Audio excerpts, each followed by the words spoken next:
Assalamu alaikum, hurmatli tug'anlar. Kecha prezidentimiz aytdi, anekdot aytdi. İşte kırgızlar depçi. Мынау жаңы құрылып жатқан президенттік администрация резиденция жақтағы бір кубы 8.000 сомдан екен. Мен угушума караган, анын сметалық баасын көрбөдүм.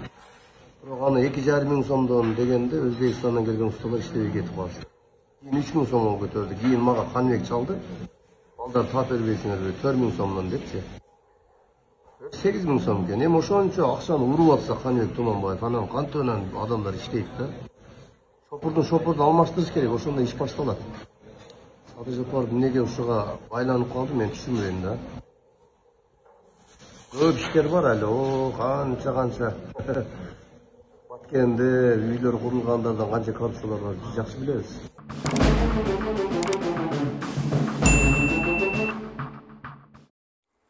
Assalamu alaikum, hurmatly kırgızstandыктар. Мына артымдагы арчаны көрүп алып, кайер деп жүрбөңүздөр, резиденция уже милиция канабы депчи.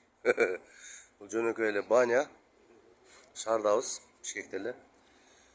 Кече 2 күн мурда Facebook'tan Каныбек Туманбаев наксиси семирген 8.000 сомдук баягы кубун 8.000 сомдук цемент фундаментти жеп атат, 4.000 төлөп бер деген, бирок такталбаган маалымат экен.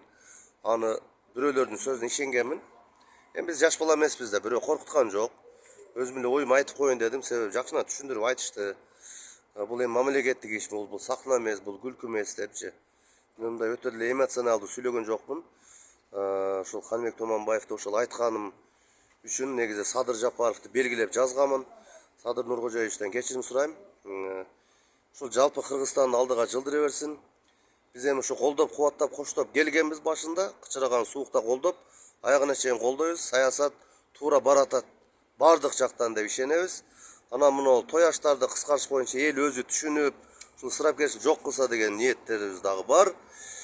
Кудай буйруса биз Кыргызстанды алдыга жылдыргандарды колдойбуз.